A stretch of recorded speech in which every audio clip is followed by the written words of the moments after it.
If I told you this story, you probably wouldn't believe me. You might be like my homie Kurt Kennedy, aka Kurt Allen, quoting Sean Carter, aka Jay-Z, going, "We don't believe you, you need more people." I'm using a shoe to prop up my charger, to prop up my tablet so that it can charge. I'm broadcasting live from the Dead Sea. Obviously this won't be live when you watch it, so I shouldn't have said live, but anyways. I'm in the King David Hotel. This hotel costs $700 a night, or 1,500 shekels. You work that out in your own currency because I couldn't be bothered. We were extremely blessed because we had a difficult situation to deal with where we were stuck on the road in our bus for 3 hours straight, not able to move because of water on the road and the local authorities commanding that no traffic moved until the water issue was dealt with.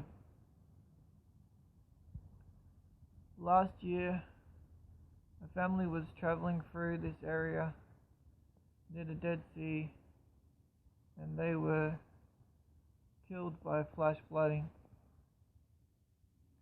We don't realize how precious and valuable our lives are and how close we can come to being totally destroyed. We went from being all set to stay in a kibbutz to having our situation switched up to the current opulence that surrounds me. This is only something I'm going to experience possibly once in a lifetime. It's an experience we got for the night, but we're not planning to stay any longer than 11 o'clock today. I went ape last night. I was gorging myself on the food, screaming like I'm Jonathan Davis, singing like I'm Bob Marley, rapping like I'm some distant cousin of Lecrae. Obviously, I'm just searching for analogies. I'm not comparing myself to that incredibly skilled trio, but I am letting you see my influences. For better or for worse, definitely for worse in the case of Jonathan Davis, but at least he was kind enough to be the hands and feet and mouth of Jesus in allowing his homie Brian Welch to have his band Love and Death go on tour with them, provided that he rejoined Korn. Some may say that's making a deal with the devil. The last I heard, Korn said "Hail Satan" on their albums. It isn't a move that I would make.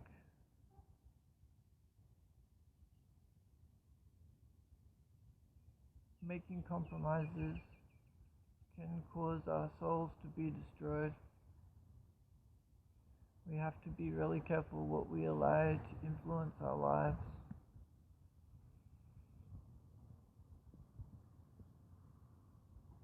It's too easy to get destroyed by temptation.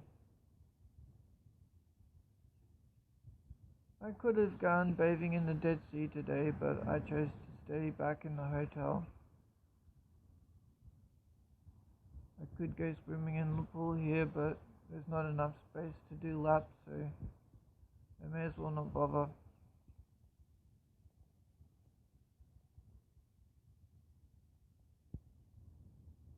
I could have worshipped along with my friends when they were playing guitars and singing at the top of their lungs, but I chose to read my book instead. It was a Christian book, so you could say my spirit was linked with their spirit.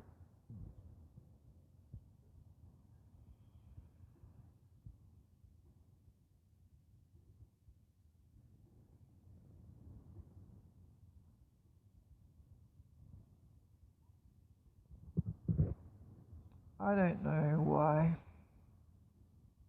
I allow myself to be so easily influenced by the enemy.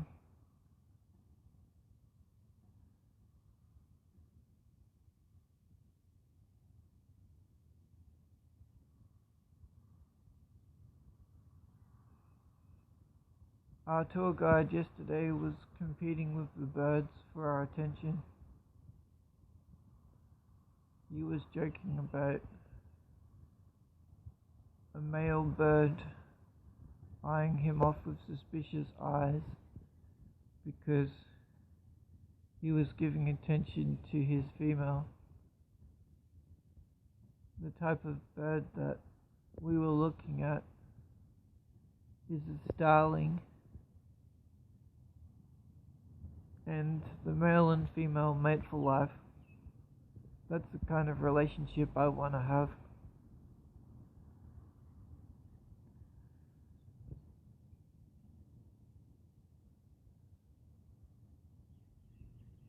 The Bible says that Job's very worst fears came upon him. So, knowing that makes me super cautious about vocalizing and meditating on the things that I'm afraid of.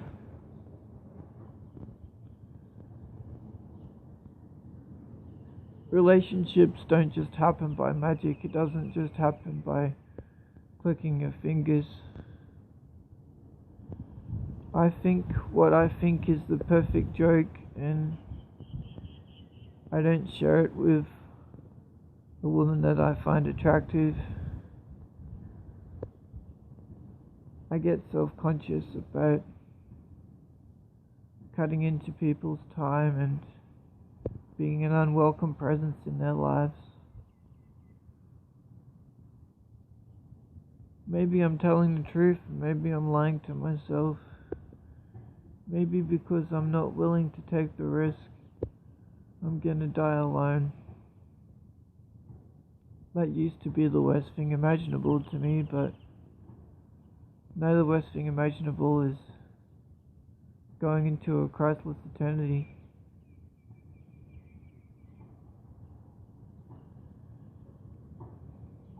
I don't want to waste my life.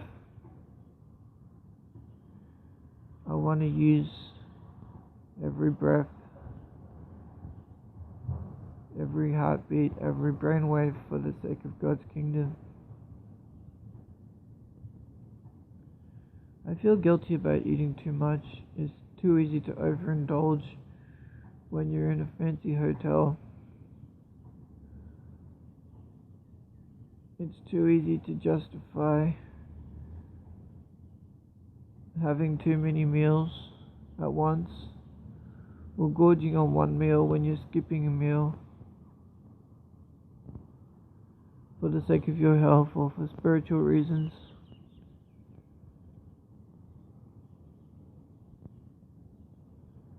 I managed to go 24 hours without blowing up at my loved ones yesterday. Or maybe that's just my memory playing tricks on me. I didn't use words to shout. I was screaming, but I wasn't controlling it. I'm only responsible for what I can control. To some degree, I was in control of my reaction, but not the extent to which I reacted. I'm responsible for feeling angry, but not for screaming, because I couldn't control my scream.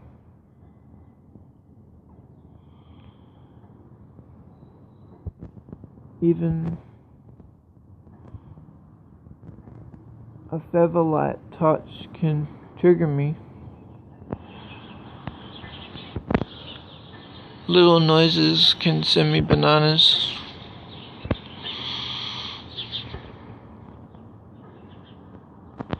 It's mind-blowing to think how in the Masada, Jewish people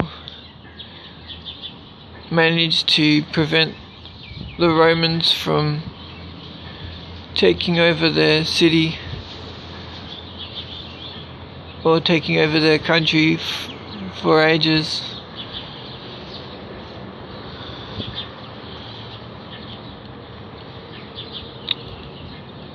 One time God turned the enemy's weapons back on them.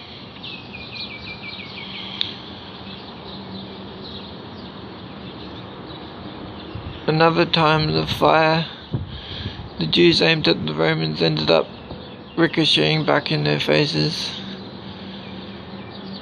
They chose to kill their wives and children and themselves rather than surrender to the enemy.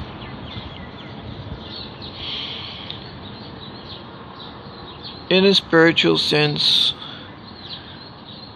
we should choose death over slavery. If liberty means following the ways of the world, then death is preferable to the slavery of the soul.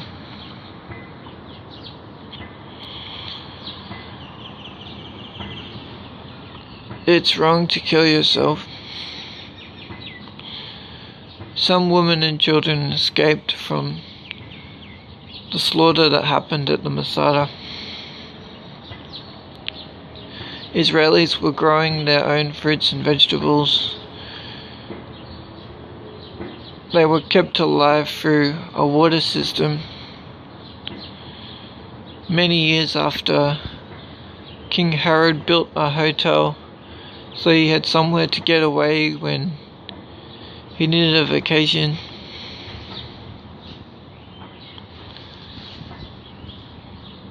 Even though he wasn't a God-honoring man, he was still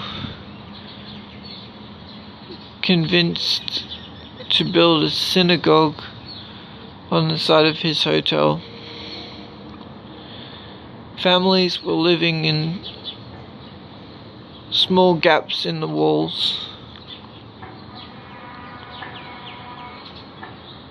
small gaps in the spaces, like turrets.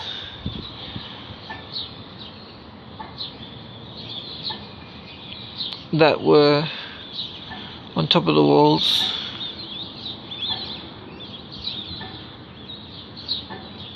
We were all cracking up when we saw the Masada video,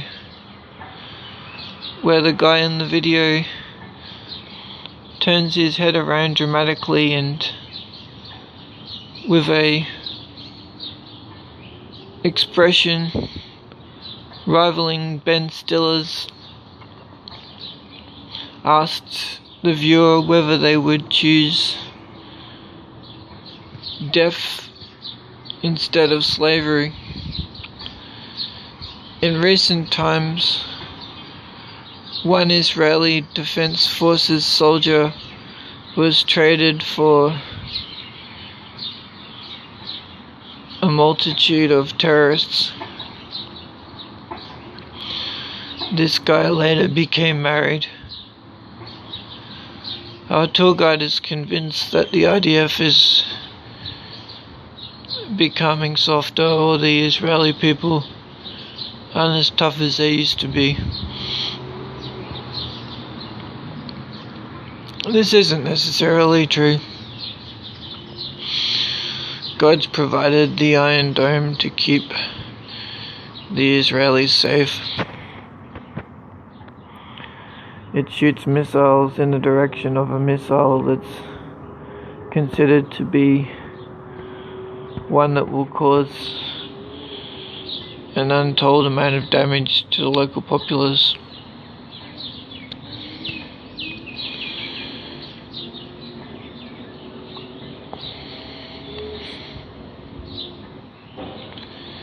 It's common to see double rainbows in this country. If you're a lover of rainbows like I am, I'm sure this will be something that brings satisfaction to your soul.